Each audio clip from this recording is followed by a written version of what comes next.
வணக்கம். வரமிளகாய் பூண்டு சட்னி எப்படி அரைக்கிறேன்னு பார்க்கலாம். சின்ன வெங்காயம் ஒரு 20, ஒரு முழு பூண்டு இந்த மாதிரி பூண்டு உரித்து எடுத்து வச்சுருக்கேன். ஒரு சின்ன எலுமிச்சை அளவு புளி காரத்துக்கு தகுந்த மாதிரி சேர்த்துக்கணும்.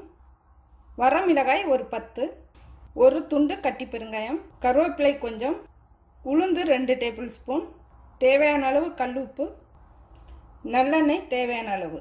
நல்லெண்ணெய் நிறைய சேர்த்துக்கணும். இது வதக்கி அரைச்சதுக்கப்புறம் திரும்ப ஒரு டைம் தாளிச்சும் கொட்டலாம்.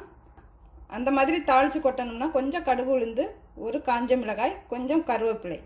இது அப்படியே தாளிக்காமே நல்லாயிருக்கும். மண் பாத்திரத்தில் வதக்கிட்டு அம்மியில் வச்சு அரைச்சி எடுத்தோம்னா இந்த சட்னி கெடாமல் இருக்கும். பாத்திரம் நல்லா காஞ்சிடுச்சு. நல்லெண்ணெய் சேர்க்குறேன், உளுந்து சேர்க்குறேன்,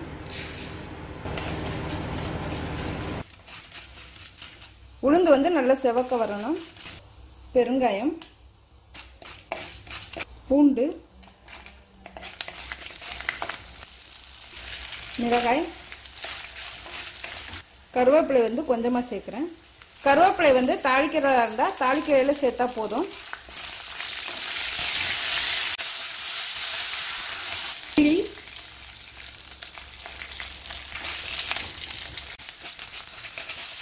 இந்த சட்னி சுற்றுலா மாதிரி எடுத்துகிட்டு போகிற மாதிரி இருந்ததுன்னா தனித்தனியாக வதக்கி எடுத்துக்கோங்க. மிளகாய் தனி, பூண்டு தனி, அந்த மாதிரி தனித்தனியாக வதக்கி எடுத்துக்கணும். வெங்காயம் தனியாக அந்த மாதிரி வதக்கிட்டு அம்மியில் வச்சு அரைச்சி எடுத்துகிட்டு போனீங்கன்னா ஒரு வாரம் வரை கெடாமல் இருக்கும். சின்ன வெங்காயம் ஒரு வாரம் வரை கெடாமல் இருக்கணும்னா தண்ணி சேர்க்காமல் அரைக்கணும். அம்மியில் அரைச்சிங்கன்னா தண்ணி சேர்க்காமல் அரைக்கலாம். நல்லா வதங்கிடுச்சு, எடுத்துடலாம். தண்ணி சேர்க்காம இந்த வதக்கின எண்ணெயோட்ட சேர்த்து அரைச்சிட வேண்டியதான். சின்ன வெங்காயத்துக்கு தான் இந்த சட்னி நல்லாயிருக்கும். பெரிய வெங்காயம் சேர்க்க வேண்டாம். அது மாதிரி வெங்காயத்தை கட் பண்ணி சேர்க்கக்கூடாது. உப்பும் சேர்த்து வதக்கக்கூடாது.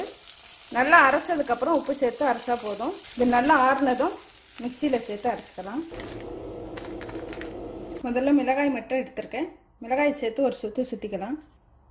ஆற வைக்காமல் சூட்டோட்ட அரைச்சிட்டிங்கனாலும் சீக்கிரம் கெட்டுடும் சட்னி. வேர்வை தட்டிடும். புளி, பெருங்காயம் இதை ஒரு சுற்றி எடுத்துக்கிறேன். இப்போ மற்றதெல்லாம் சேர்த்து அரைச்சிடலாம். கைப்படாமல் அரைச்சி எடுக்கணும். அம்மியில் அரைச்சா மட்டும்தான் கெடாமல் இருக்கும் ரொம்ப நாள். மிக்சியில் அரைச்சோன்னா ஒரு 2-3 நாள் வச்சுக்கலாம். மிளகாய் துவையலுக்கு வெல்லம் வேணால் சேர்த்துக்கலாம். நான் கருவேப்பிலை சேர்த்துருக்கனால சேர்க்கலை. எடுத்து வச்சுருக்கேன். வெல்லம் சேர்த்து அரைக்கிறதுனா அரைச்சிக்கலாம். இப்போ நான் உப்பு சேர்த்து அரைக்கிறேன். தேவையான அளவு உப்பு. நான் தண்ணியே சேர்த்து அரைக்கலை. இந்த மாதிரி அரைச்சி எடுத்துக்கணும்.